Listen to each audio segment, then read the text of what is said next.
Let's go, ini dia Land of Dawn di game yang kedua. Hai, yang kali ini menjadi junglernya. Hai, karena udah bukan Fanny. Yap. Ketika tidak ada Fanny, mungkin Hai yang akan lebih maksimal dengan Hai yang akan adanya mengambil jungler. posisinya ya. Benar banget. Tapi kalau udah ada Fanny, pasti terbuka untuk seorang Kabeki.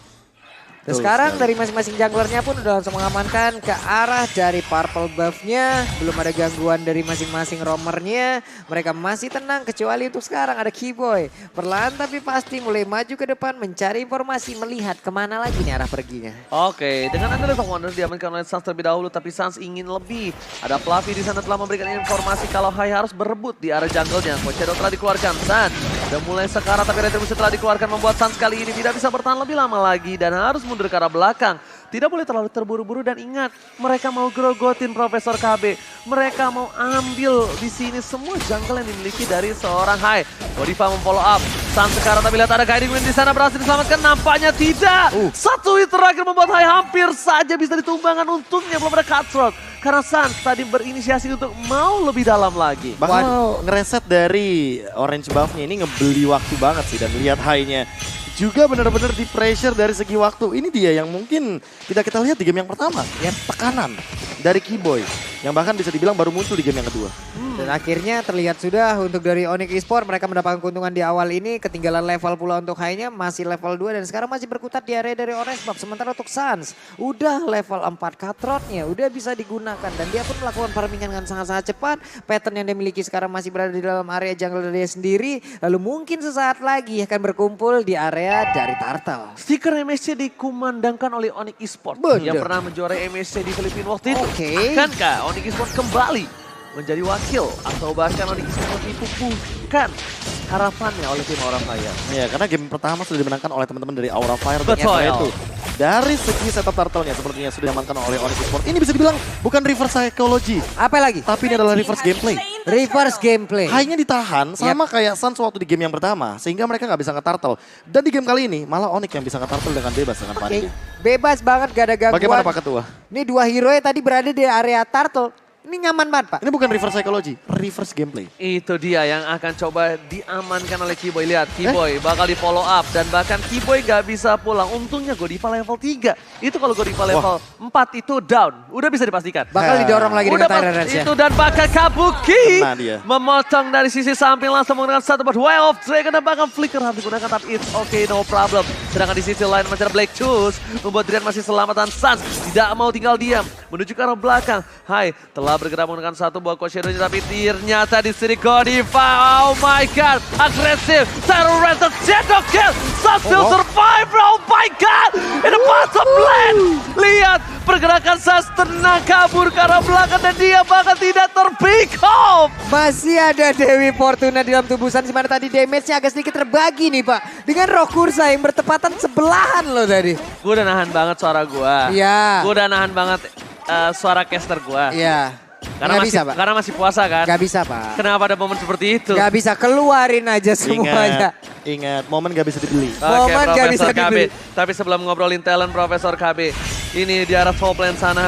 Para pemain dari tim Aura Fire agak sedikit terpressure dengan satu buah gold platingan yang akan diambil sedikit demi sedikit. Nah ini lagi nih, masalah hero melee ini dimiliki oleh Aura Fire. Mereka menghantarkan badannya untuk bisa maju masuk dan juga maju ke dalam pemain dari Onyx. Cuman dari Onyx, weakness poinnya 1-1 ini loh KB. Iya, masalah utamanya kalau misalkan kita ngomongin Sans, tadi Sans kenapa gak tumbang karena dia juga udah selesai dengan Dread Armor-nya. Jadi dia punya tambahan untuk dari segi penghalau penetration. Yep. Sementara dari high-nya juga kan menggunakan satu talent emblem itu adalah dari segi killing spree, assassin. Jadi tentunya penetration dari physical attack-nya agak sedikit dikurangi dengan satu Dreadnought Armor. Sans-nya bakal lihat Kabuki depan sana. Godiva udah bakal coba mengekir ke arah belakang. Tapi tampaknya ada satu buah informasi. Retreat, mundur ke arah belakang. Dan kalau bisa aku bilang Profesor KB, Keyboy ini kan belum nyala ya pavornya harusnya ya. Sebentar lagi. menit 5 menit 6. Menit 5 menit 6 lah. Itu bakal lebih menyebalkan sekali ketika one-one-nya yang di cover loh Prof. Ini sadar gak sih kayak gak harus selamanya Sans. Banyak dash ya. Yes, gak harus selamanya Sans. Dan bahkan. Dan masalah poin utamanya adalah gak ada Popheus di sini. Betul sekali. No Popheus for Aura Fire tapi mereka terlalu fokus ke seorang Sans. dengan ada 3 counter untuk Suns itu sendiri. Ini belum lagi dari Suns itu sendiri memiliki mobilitas sangat tinggi. Udah ada level 7, 1 weakness point lagi. Akankah dipaksakan oleh cewek untuk masuk ke bagian depan dan juga mengambil 1 weakness point terakhir, di mana sekarang Keyboy-nya langsung maju mencoba untuk ngebadanin, tapi mereka melawan plating dan juga akan menghancurkan satu outer turret yang berada di area top lane, dan hancur sudah. Hancur sudah semua perasaan kali ini di arah top lane untuk tim Aura Fire. Pecah tak tersisa, tapi nampaknya mereka masih ada kesempatan kedua di inner dan juga di base untuk mereka selamatkan, Pak Bula.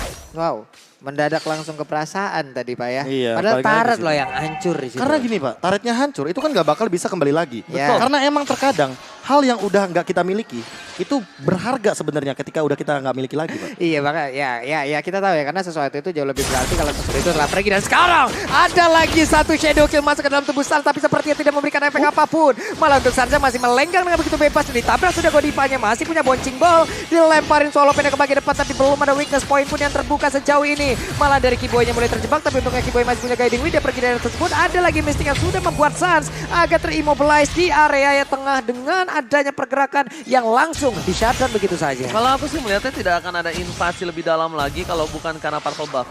Karena kalau purple buff ini mereka bakal mendapatkan kerugian di mana Hai nggak punya purple buff. Retribution di sound point dari Suns berhasil mendapatkan satu purple buff. Hayabusa kali ini agak sedikit tertambat, bahkan di belakang sana Guiding Wind membuat seorang Godifire langsung crossbow dari Kabuki. Gak bisa berbuat lebih banyak lagi, begitu telah digunakan Flavi. Satu hit terakhir membuat satu buah Kabuki tumbang, tapi nampaknya itu belum berhasil.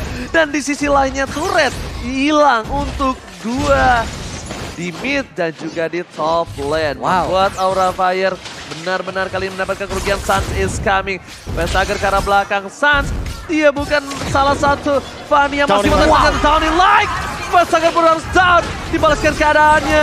Bus di depan sana memberikan 1 untuk 1.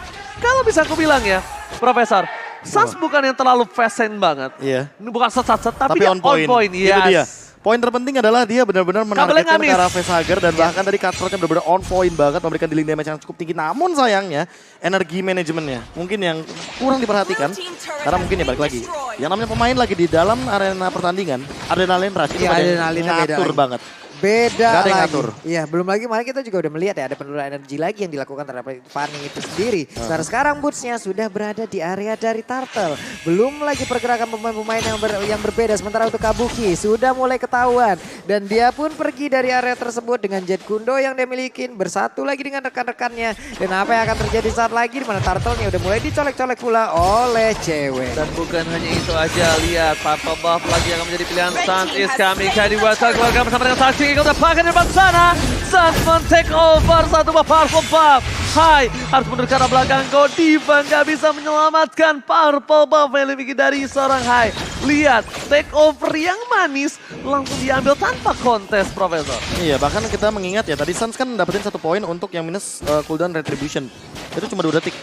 Jadi 33 detik dan retributionnya dari seorang Suns ini jadi lebih cepat. Heptasis sudah diamankan, Antiquira sudah di tangan, Hai belum selesai dengan War X dan bahkan belum selesai dengan yang namanya Malefic Roar. Jadi untuk dari segi item armor pasti bakal lebih diunggulkan dan Suns di early game seperti ini bakal lebih owning. Kalau misalkan ceweknya benar-benar dapetin space yang udah dibuahkan oleh teman-teman dari Onyx Esports. Masalahnya poin killnya emang sama, tapi lihat dari goldnya jauh banget. Buset, langsung hilang tapi lihat Suns mencuri Xavier di arah belakang. Cewek mendapat coba untuk bersinar tapi ternyata Esmeralda dan Suns tiba-tiba datang. Kabuki menjadi pilihan, Kabuki ditumbangkan Suns 2 miliar dan Godiva one last hit. Godiva still survive, Hai is coming, langsung shadow kill. Cewek ditumbangkan tapi ternyata terbagi menjadi 3 membuat seorang Hai tidak bisa mendapatkan lebih. Lihat Kabuki, pemain Fanny set dibalaskan dengan set 2 miliar. Set hilang sudah tadi beberapa pemain dimiliki oleh Rafael. Bahkan untuk kali ini ada lagi I'm offended-nya miss, downing light-nya dikeluarkan, orange buff-nya pun gagal untuk didapatkan oleh Facehugger itu sendiri. Entah itu targetnya tadi adalah orange buff, entah itu targetnya adalah pemain dari Onyx Esports. Lihat tadi nggak? Lihat nggak? Di mana dia dari like-nya kan dipakai sebelumnya. Ya. Tumbang dong. Hidup pakai lagi. Ada lagi dipakai lagi nanti. Yang penting pakai Selalu terus. digunakan pokoknya. Efisiensinya tuh benar-benar dimaksimalkan sih sama dia. Iya, cooldown management lah. Walaupun belum efektif. Belum, damage-nya juga nggak sebegitu sakit. Tapi balik lagi ketika downing light digunakan, pasifnya menyala. Yang artinya nanti dia akan melakukan tipikal spam hit kepada siapapun yang ada di depannya dan 1v1 situation seperti yang terjadi di mid lane. Yap. Sementara sekarang kalau kita lihat dari minimap itu sendiri, ada Esmeralda yang udah bergerak di bagian bawah. Ada Hayabusa pula yang mungkin bergerak ke area tersebut. Sementara itu di area Lord, udah ada pergerakan di mana Lordnya pun kembali ingin diamankan oleh pemain-pemain dari Onyx Esports. Lebih pergi untuk memilih ke arah dari Orange Buff terlebih dahulu. Gufra dan juga Ruby belum melakukan hal apapun. Sementara dari pergerakan Kabuki yang menggunakan Chow dan juga Vesagram menggunakan Sapphire, mereka pun masih menang di bagian belakang. Dan Lordnya pun menjadi milik dari Onyx Esports tanpa adanya kontes sama sekali karena semuanya hening senyap tanpa adanya pergerakan. Zoningnya yang dilakukan oleh tim Onyx Esports bagus banget, dan bahkan mau nggak mau yang bisa dilakukan adalah untuk melakukan sedikit split push, sedikit memberikan nafas segar untuk tim Aura Fire dari laning. Dan ini sesuai dengan yang kita bahas ya di game yang pertama. Ya. Aura Fire kuat banget di mid lane-nya, tapi apakah celahnya itu ada di samping dan terjadi? Terjadi. Kabuki tadi di pressure banget. Habis. Dan setelah habis dari Kabukinya langsung menuju kepada mid lane karena apa? Karena mereka menangin yang namanya laning phase dan uangnya itu lebih bisa dioptimalkan. Sama Snowball effect-nya nggak berhenti jadinya. Sama satu hal lagi yang dimaksimalkan dari seorang Onyx Esports adalah Sapphire-nya. Bener-bener Sapphire-nya itu berada di posisi yang terancam. Dia nggak di posisi yang aman. Lihat, mau di belakang mau di mana saja, Sapphire-nya benar-benar harus berjaga dari pergerakan seorang Sans. Dan bahkan Sans akan take over lagi para buff yang dimiliki dari tim Aura Fire. Meanwhile buat kalian semua, jangan lupa untuk saksikan M-Word Tantangan Diterima film pendek animasi 515 episode kedua. Karena kita bakal menyaksikan episode ketiga di arah bottom lane. Dan bakal ada tembakan down nilai lagi yang telah dikeluarkan.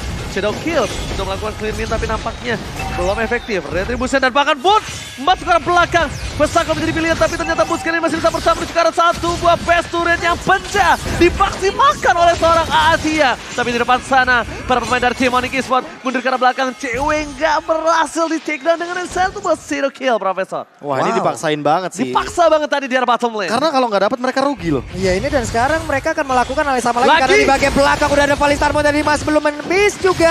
Masih belum bisa mendapatkan ke arah beberapa pemain milik Aura Defiance. Sementara itu untuk kali ini ada lagi pergerakan dari Mystic yang membuat pergerakan dari Keyboy harus terhenti tepat berada di depan base yang dimiliki oleh Aura Fire. Boot adalah offlaner yang cukup sabar dan cukup objektif kalau menurut saya, Profesor. Tapi Boots kali ini dia memaksakan 2 kali masuk ke dalam base yang dimiliki dari tim Aura Fire. Mungkin yang pertama karena dia masih punya Purify dan ternyata tidak digunakan. Tapi yang kedua kalinya mau nggak mau harus digunakan. Karena kalau kayaknya terlalu lama di sana pun bakal termakan oleh damage yang diberikan oleh teman-teman dari Aura Fire. Kalau melihat dari player squad by Livin by Mandiri, kalau bisa kita bilang di sini Sans cewek Boots unggul banget sebagai salah satu pemegang dari gold leadingnya. Sementara Drian mungkin akan mulai tersusul oleh Kabuki. Tapi poin pentingnya adalah Drian ini dari tadi juga memberikan efek slow yang sangat amat luar biasa dari territorial teamfight-nya. Yes, benar banget. Dan kalau misalnya kita agak sedikit lihat ya, dari Onyx Esports dan Aura Fire, mereka dengan 4 point kill yang sama.